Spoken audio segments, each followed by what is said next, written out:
আসসালামু আলাইকুম barrister mister MQ Hasan. ওয়ালাইকুম আসসালাম। ভিসার ব্যাপারে হোম অফিস কিছু কান্ট্রিজের উপরে রেস্ট্রিকশন দেবে, এ ব্যাপারে কি আপডেট আছে?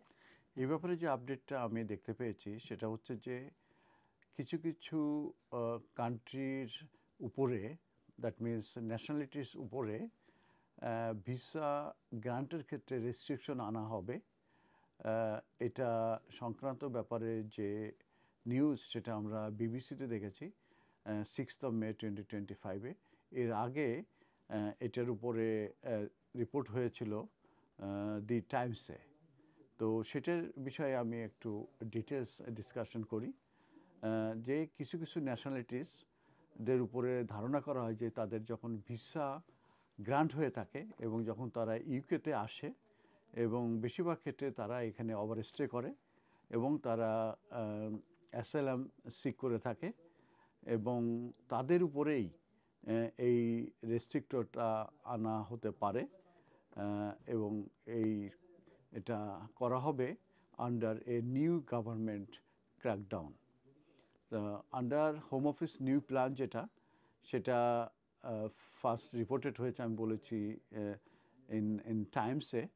তো যেসব দেশের থেকে আসার পরে বেশিরভাগ তারা অ্যাসাইলাম সিক করে থাকে, সেক্ষেত্রে তিনটে নামের কথা আমরা জানতে পেরেছি এই নিউজে। সেটা হচ্ছে পাকিস্তান, নাইজেরিয়া এবং শ্রীলঙ্কা। এবং ভবিষ্যতে এই ধরনের দেশ কিংবা তিনটা দেশ তারা ডিফিকাল্টি ফেস করবে to come to the UK to work and study. তার মানে ওয়ার্ক অ্যান্ড স্টাডি ভিসায় তাদের জন্য আসা এদেশে ডিফিকাল্ট হবে। দ্যাট মিন তার ভিসার উপরে রেস্ট্রিকশন আরোপ হওয়ার সম্ভাবনা আছে।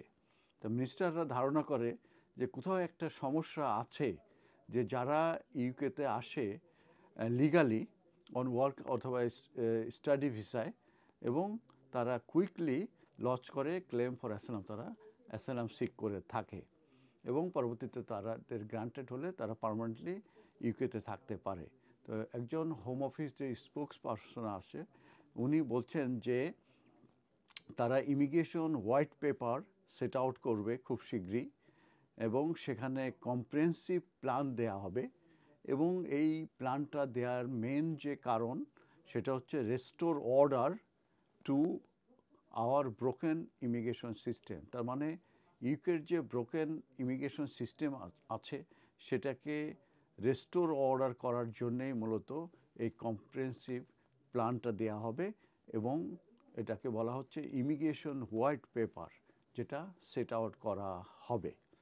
তবে এটা ক্লিয়ার না যে কোন কোন ন্যাশনালিটিসরা এখানে আসার পরে ওভারস্টে করে এবং তারা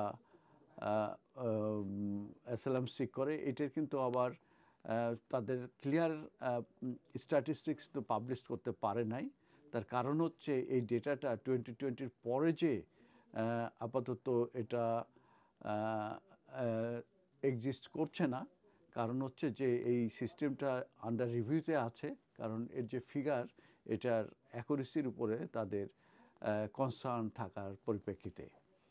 তো এই অনেকেই এদেশ থেকে যখন চলে যায় সেগুলো মূলত রেকর্ড হয় না, সেই কারণে মূলত এই সমস্যাগুলো রয়ে গেছে।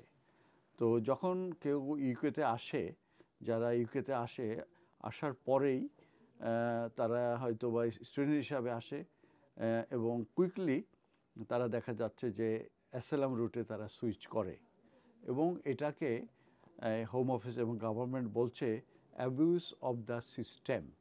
এবং গভর্নমেন্ট তারা এইটার ব্যাপারে খুবই কনসার্ন এবং এটা রিডিউস করার জন্যে তারা আপ্রাণ চেষ্টা করে যাচ্ছে এবং সেটারই ধারাবাহিকতায় এই visa application for some nationalities যেটা রেস্ট্রিক্টেড হতে পারে সেটারই এই নিউজ এবং এই অ্যানাউন্সমেন্ট।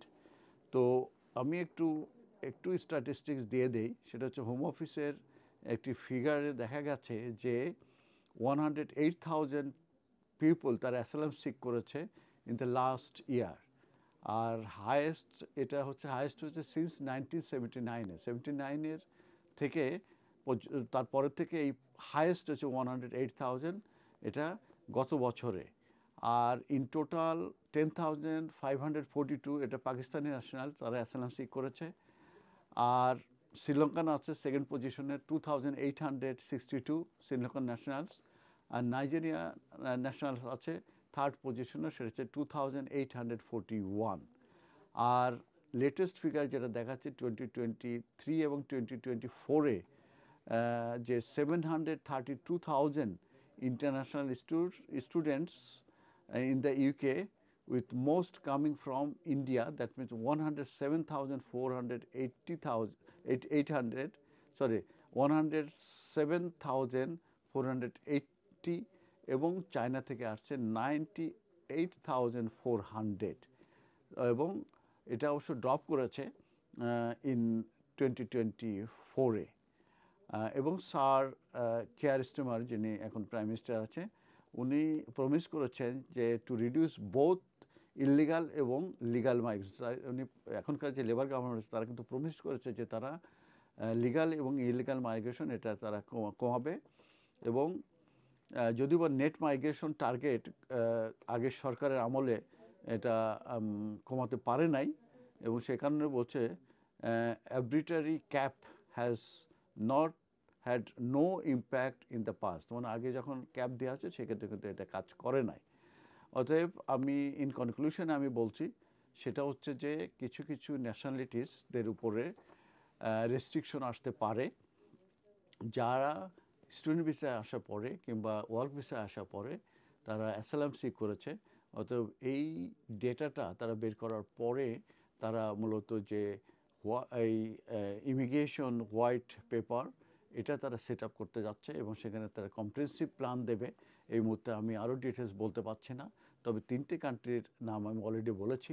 তো বাংলাদেশের ব্যাপারে এইখানে নিউজে আমি দেখতে পাই নাই, তবে এটাও ঠিক যে বাংলাদেশেরও কিন্তু যেসব স্টুডেন্ট কেউ ওয়ার্ক ভিসায় আসে তারাও কিন্তু অ্যাসাইলাম সিক করে। অতএব বাংলাদেশও যে এই লিস্টের ভিতর পড়বে না এখন আমি বলতে পারছি না, তবে এই সংক্রান্ত ব্যাপারে যদি ভবিষ্যতে কোনো আপডেট আসে সেটা নিয়ে আবারও আপনাদের সামনে আসবে। ধন্যবাদ।